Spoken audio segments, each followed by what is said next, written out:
ജപ്പാനെ കാത്തിരിക്കുന്നത് കൂടുതൽ ദുഷ്കരമായ ദിനങ്ങളോ?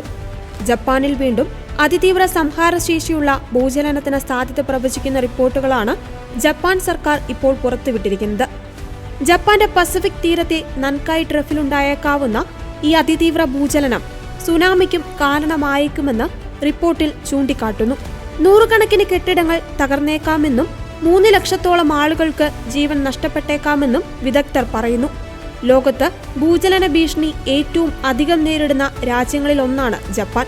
നൻകായ് ട്രഫ് എന്നറിയപ്പെടുന്ന മേഖലയിൽ റിക്ടർ സ്കെയിലിൽ 8 മുതൽ 9 വരെ തീവ്രത അനുഭവപ്പെട്ടേക്കാവുന്ന ഭൂചലനത്തിന് 80% സാധ്യതയുണ്ടെന്നാണ് ജപ്പാൻ സർക്കാർ വിലയിരുത്തുന്നത്.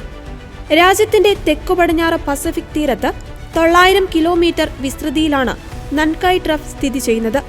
ഫിലിപ്പീൻ സമുദ്രഫലകത്തിന്റെയും യുറേഷ്യൻ ഫലകത്തിന്റെയും ചലനങ്ങളാണ് ഈ മേഖലയെ അതിതീവ്ര ഭൂകമ്പത്തിന് സാധ്യതയുള്ള പ്രദേശമാക്കി മാറ്റുന്നത്. 100 മുതൽ 150 കൊല്ലത്തിനിടയ്ക്ക് ഒരിക്കൽ ഇവിടെ ഭൂചലനം അനുഭവപ്പെടുവാൻ സാധ്യതയുണ്ടെന്നാണ് വിലയിരുത്തൽ. 2024 ഓഗസ്റ്റ് മാസത്തിലാണ് അതിതീവ്ര സംഹാരശേഷിയുള്ള ഭൂചലനത്തിനുള്ള മുന്നറിയിപ്പ് ജപ്പാൻ ആദ്യമായി പ്രവചിക്കുന്നത്.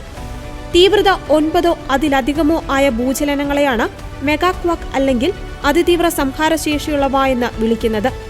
ഇത്തരമൊരു ഭൂചലനമുണ്ടായാൽ ജപ്പാന്റെ സമ്പദ് വ്യവസ്ഥയ്ക്ക് $1.81 ട്രില്യൺ നഷ്ടമാണ് ഉണ്ടാകാൻ സാധ്യതയെന്നും റിപ്പോർട്ടിൽ പറയുന്നു.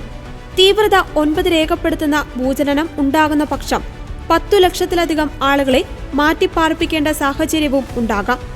രാജ്യത്തിന്റെ ആകെ ജനസംഖ്യയുടെ 10% വരുമിത്.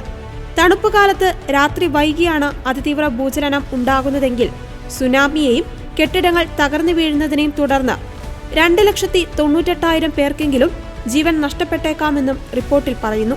2024 തെക്കൻ ജപ്പാനിലുണ്ടായ 7.1 തീവ്രതയുണ്ടായിരുന്ന ഭൂചലനത്തിൽ 14 പേർക്കാണ് ജീവൻ നഷ്ടമായത്.